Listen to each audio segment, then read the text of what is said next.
নমস্কার সবাই, আশা করি ভালো আছেন। আমিও ভালো আছি। আজকের ভিডিওটি হচ্ছে সম্পূর্ণ এই রাজ্যে যারা যুব সমাজ আছে তাদের উদ্দেশ্য করা। যারা এই রাজ্যে শিক্ষিত বেকার যুবযুবতী আছে, যারা কর্মসংস্থান অভাবে, যারা অনেক কষ্ট করে সেটা অনেক জীবন অনেক কিছু স্যাক্রিফাইস করে মা বাবার অনেক কিছু টাকা পয়সা সম্পদ নষ্ট করে সেটা, যারা আজকের দিনও ন্যূনতম গ্র্যাজুয়েট বা বিএ পাস করছেন কর্মস্থানের অবস্থার জন্য খুব অভাবে দিন কাটাইতেছেন, একটা বেকারত্ব জীবন যন্ত্রণা কাটাইতেছেন, তাদের উদ্দেশ্যে ভিডিওটা।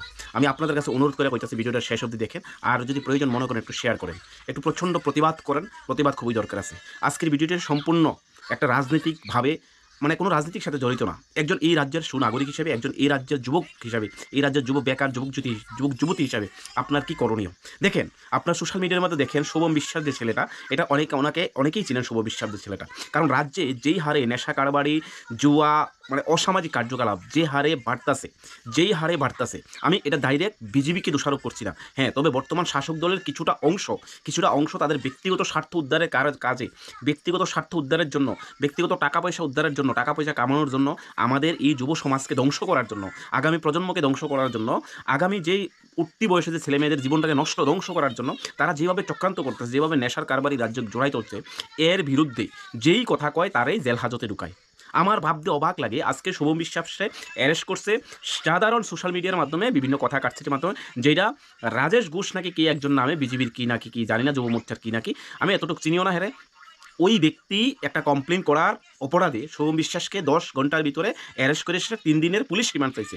জাস্ট কল্পনার, যেই ছেলেটা ক্রমাগত নেশার বিরুদ্ধে প্রতিবাদ করে আইতেছে। নেশার জন্য অসহায় গরিব যারা, ছোট দরিদ্র খেটে খাওয়া মানুষ যারা এই নেশার কবলে পড়ে সংসারটা ধ্বংস করে আইতেছে, পুরা পরিবার ধ্বংস হয়। শুধু ছেলেটার জীবন, একটা ছেলে যখন নেশাগ্রস্ত হয় তাই শুধু হেই ধ্বংস হয় না, পুরা পরিবারটা, তার পুরা আত্মীয় স্বজনটা পর্যন্ত ধ্বংস করে দেয় নেশা। এতটুকু ভয়ানক।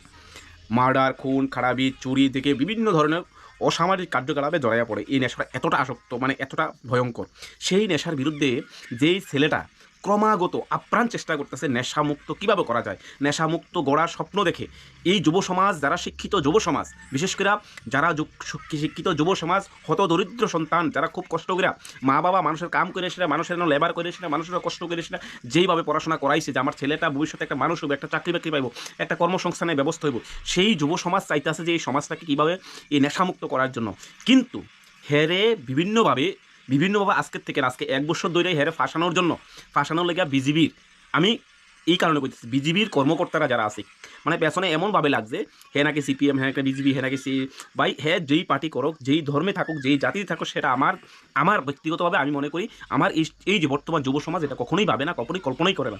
কারণ বর্তমান যুব সমাজ না ধর্মে বিশ্বাসী না জাতিতে বিশ্বাসী। বর্তমান যুব সমাজ কর্মসংস্থানে কর্মে বিশ্বাসী, মানবতাতে বিশ্বাস করে, যেটা বিজিবি সহ্য হইতেছে না। বিজিবির নামদারি, বিজিবির নাম নিয়ে সেটা কিছু সন্ত্রাসী, কিছু ড্রাগ সেবনকারী, কিছু ড্রাগ ব্যবসায়ী, কিছু মাফিয়া তাদেরকে কোন সময় দিতে চাইতেছে না। এই অনুসারে আজকে শুভম বিশ্বাসে সাধারণ এই কেসের মাধ্যমে কতটি ধারা লাগাইছে, আপনারা একটু ভিডিওটি দেখেন, কতটি ধারা লাগাইছে।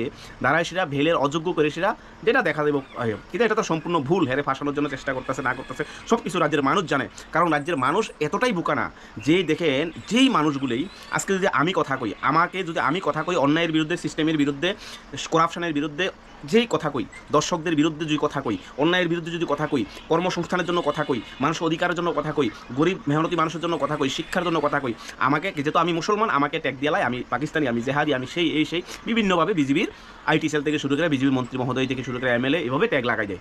এবার প্রশ্ন হচ্ছে, আমি তো মুসলমান, ঠিক আছে, এইবার আপনারা মনের একদম মন খুললে সেটা কোন, যারা মনে করেন বিজিবি করেন বা বিজিবি নাই করে, এই দেশের নাগরিক মনে করেন, আপনি বিজিবিই করেন, মনে করেন আপনি বিজিবির পার্টি করেন, অথচ আপনি হিন্দু, আপনি একদম প্রকৃত হিন্দু মনে করেন, আপনি প্রকৃত হিন্দু, একদম পিওর হিন্দু, একদম খুবই ভক্ত, আপনি কোনো সিস্টেমের গালাত দেখছেন, কোনো সিস্টেমের করাপশন দেখছেন, কোনো সিস্টেমের গলতি দেখছেন, আপনার কি বুকে সাহস আছে? হাত লয়ে কইতে পারবেন? আপনি কথা কইতে পারবেন?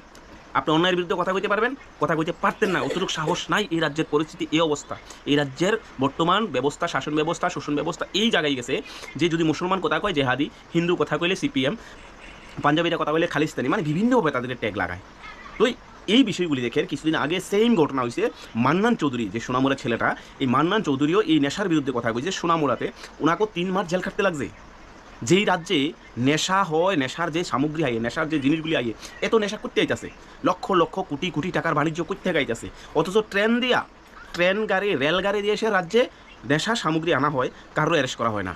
ত্রিপুরা পুলিশ আজকে এতটাই বিজিবি আসক্ত, আমি মনে করি ত্রিপুরা পুলিশ যারা আছেন, আপনাদের উদ্দেশ্য হইতেছে আপনারা ডাইরেক্ট বিজিবির ত্রিপুরা পুলিশ না, ডাইরেক্ট বিজিবির ত্রিপুরা পুলিশ লেখলেই মনে হয় ভালো হয়। কারণ মানুষ এখনও আইনের প্রতি, পুলিশের প্রতি আস্থাশীল আছে। এই যে বিষয়গুলি আপনারা করতেছেন, মানুষ কিন্তু আস্তে আস্তে ভুলতেছে।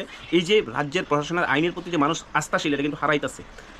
আপনি একটা করাপশনের বিরুদ্ধে, একটা অন্যায়ের বিরুদ্ধে, আপনি হিন্দু, অথচ আপনি এই দেশে প্রতারিত হইতেছেন, আপনি এই সমাজে অত্যাচারিত হইতেছেন, নির্যাতন হইতেছেন। আপনি কথা কোন, বুকে হাত রেখে কথা কইতে পারবেন? আপনার কাছে আমি গ্যারান্টি চ্যালেঞ্জ দিলাম, আপনি কথা কইতে পারবেন? পারতেন না। কিছুদিন আগে মাধবী বিশ্বাস কথা হয়েছে, মাধবী বিশ্বাসের উপর আক্রমণ করা হয়েছে, ইভেন মাধবী বিশ্বাস জেল কাটতে লাগছে। মানে এই রাজ্যে যেই কথা কয় তার উপর আক্রমণ করা হয়, তার বাড়িঘর ভাঙচুর করে, তার উপর যদি না পারে পুলিশ দিয়ে সেটা তাদেরকে জেলে ঢুকায়। জাস্ট কল্পনা করেন এই রাজ্যের শাসন ব্যবস্থা কোন জায়গায় গেছে। আমি রাজ্যে বিজেপি সরকারের কমু, আপনারা যা করতেছেন, মানুষ কিন্তু 200 বছরের ইতিহাস মুচ্ছা দিছে ইংরেজের। মানুষ 200 বছরের ইতিহাস মুচ্ছাই দিছে। এই ভারতবর্ষের ইতিহাসে দেখেন 200 বছর যেই ইংরেজ শিক্ষার উন্নয়ন করছে, স্বাস্থ্যের উন্নয়ন করছে, তারপরে অসামাজিক কার্যকলাপ সুপার স্টেশনের বন্ধ করছে, এমন ধরনের অনেক ধরনের ডেভেলপমেন্ট কাজ করছে। সেই 200 বছরের ক্ষমতাকে মানুষ, এই ভারতবর্ষের যুব সমাজ, ভগৎ সিংয়ের মতন বীর পুরুষেরা কিছুদিনের মধ্যে ধ্বংস করে দিতে পারে।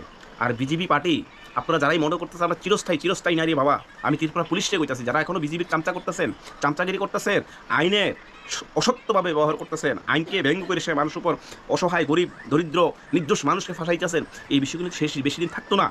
এই বিষয়গুলি বেশি দিন থাকতো না। আপনিও যদি কোনো ধর্মে বিশ্বাস করেন, আপনি যদি কোনো আপনার কর্মে যদি বিশ্বাস করেন, আপনার আপনার ধর্মের যে বিচারিতা করতেছেন, সে কফিয়ত কিন্তু আপনি দিতে লাগবেন।